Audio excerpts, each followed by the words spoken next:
Hello, hello! It's me, Bianca. Happy holidays, happy new year, and happy birthday to me because today I'm turning 27. What? I need a moment.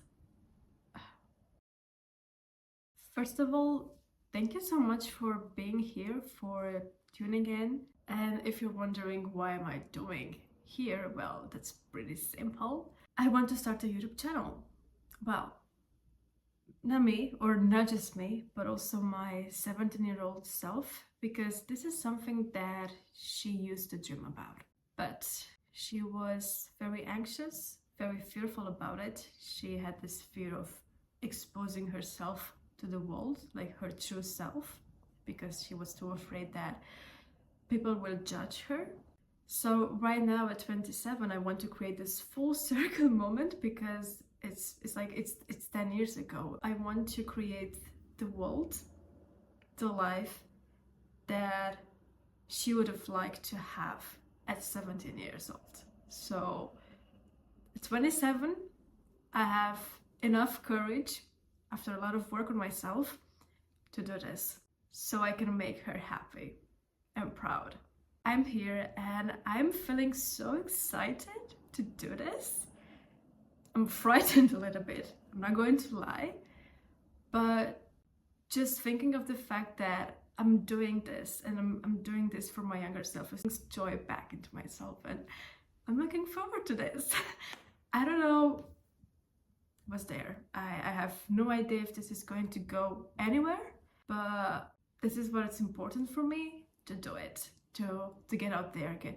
The fact that I am filming myself right now almost makes me tearful.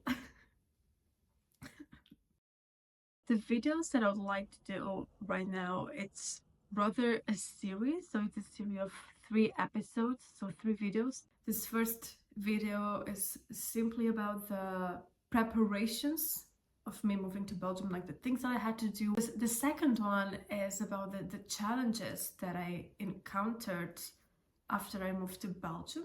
And the third one is about the solutions that I implemented to overcome those challenges. Disclaimer, I did not fully overcome all of those challenges, especially the emotional ones, because those can still be difficult from one point of view.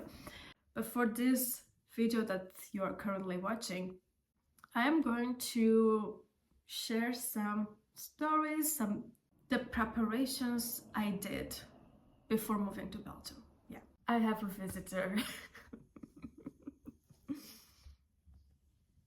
Look.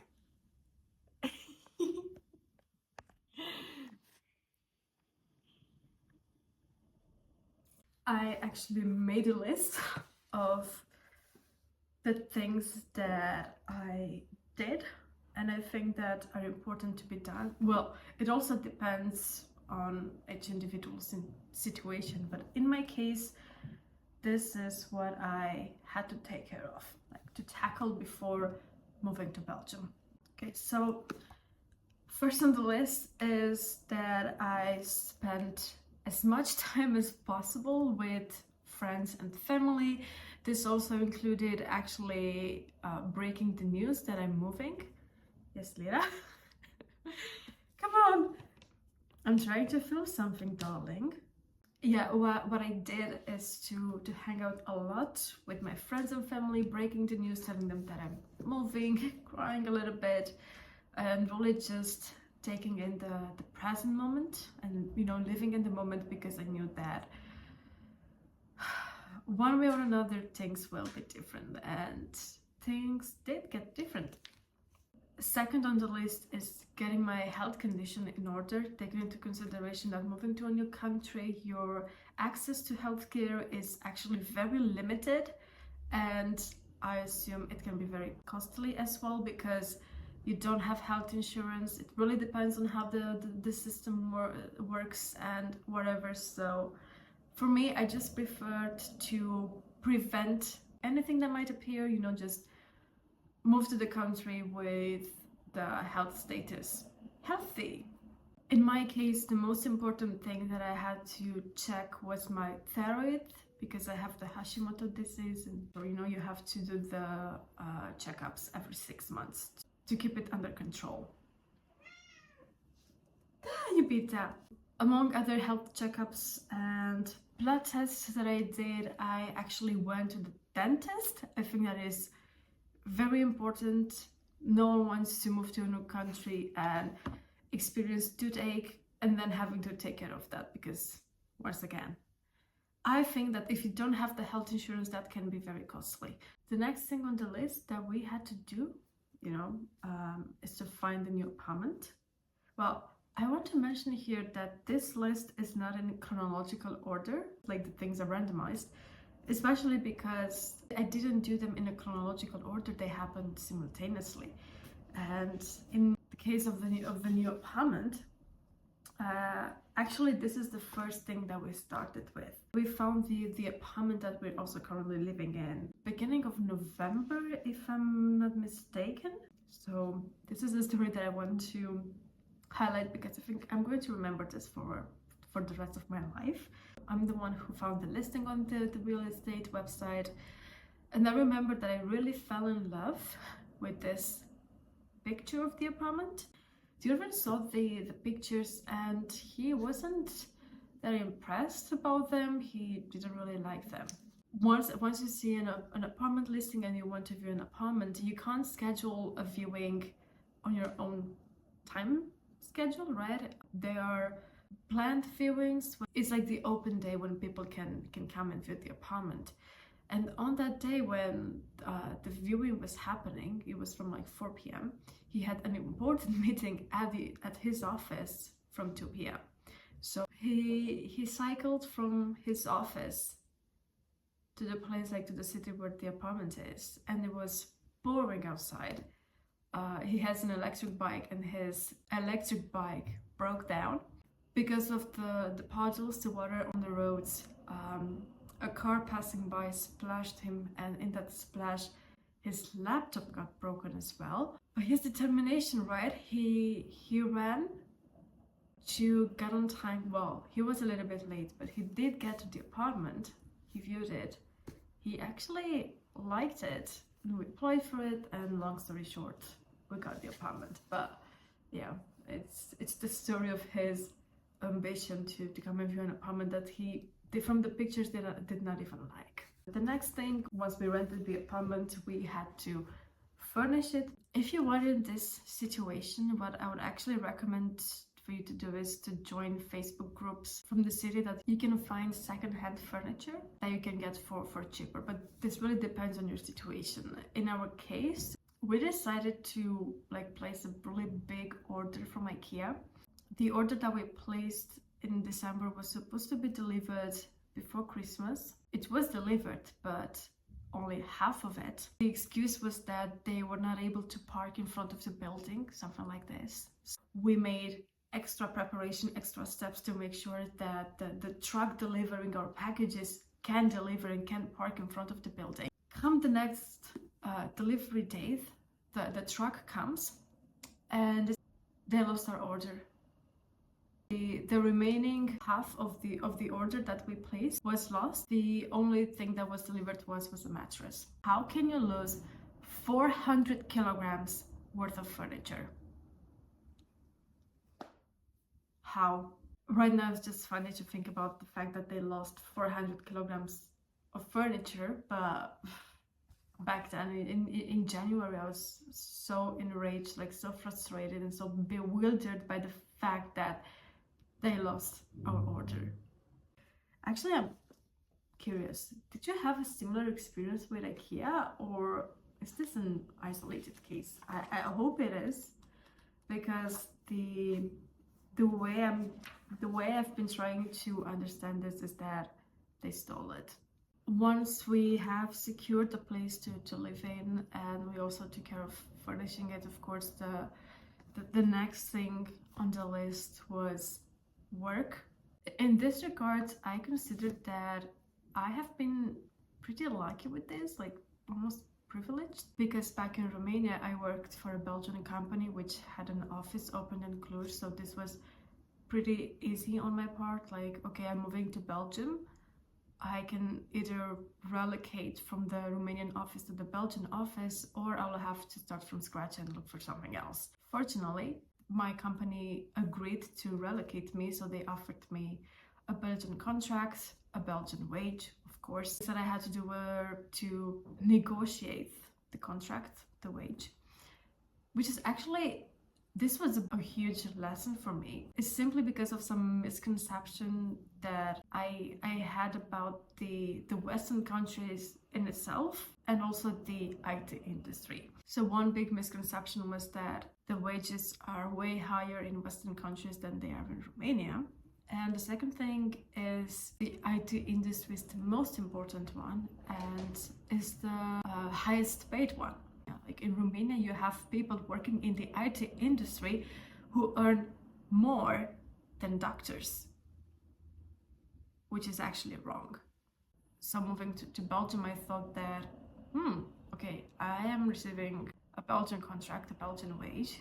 So I was expecting an amount that was impossible for me to get. And it's simply because the IT industry in Belgium is just like any other industry. The wages are kind of regulated, and it depends on your age, on your education, on your previous work experience. So the offer that I received, that I also cross-checked it with some wage simulators that you can find online, and the values were the same. So I was like, okay, I had to make peace with it, but I completely understand it now. I learned my lesson.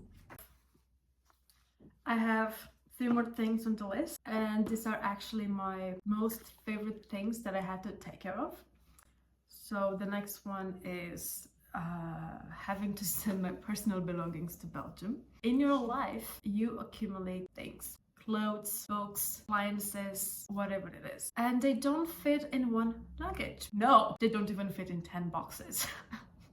So let's talk about sending your stuff from one country to another. I'm not sure about other countries, but in terms of moving stuff from Romania to Belgium, you have various options. So you can send stuff through postal services, delivery services, for example, DPD, DHL. You can send them through transportation companies, so they have all these buses that you can send your stuff with. You can also transport them yourself, rent a car and transport everything.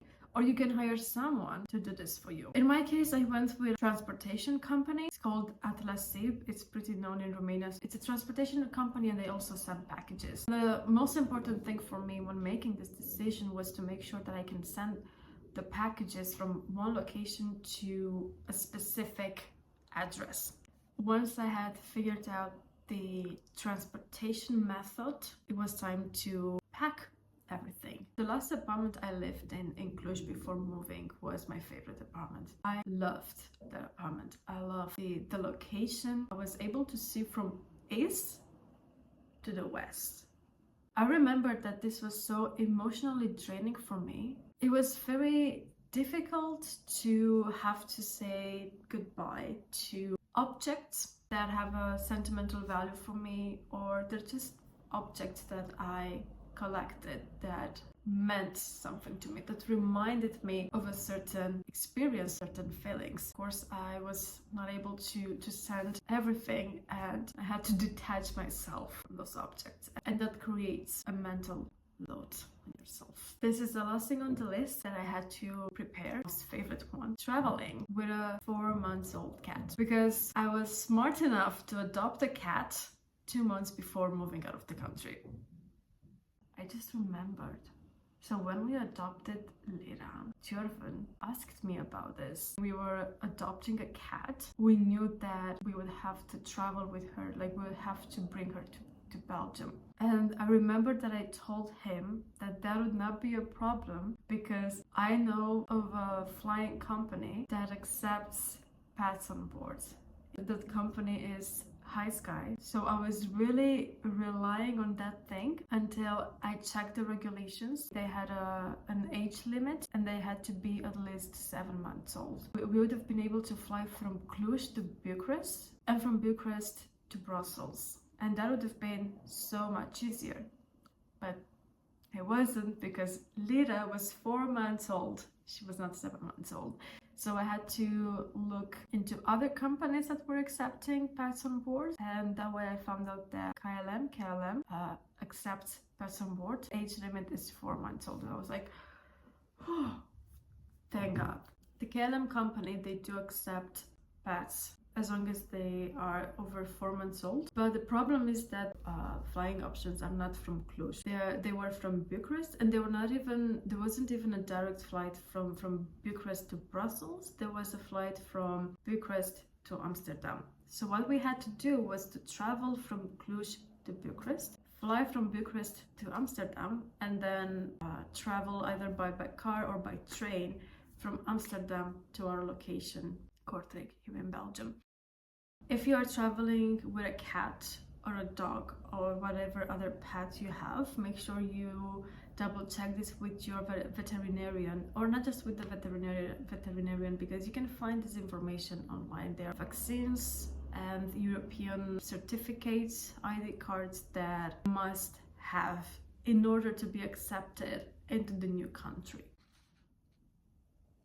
Well, this is it. We went through my list. The next page is empty. These are the things that I prepared before moving to Belgium. Thank you so much for watching this. If you want to support me, just consider giving this video a like, maybe subscribing to the channel, and definitely leaving a comment with, I don't know, what you thought of the video, or maybe a New Year objective that something else that you want to do in the new year, or just saying hi.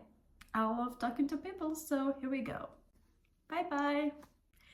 And yes, definitely see you in the next video. The challenges that I encountered after I moved to Belgium. See you next time.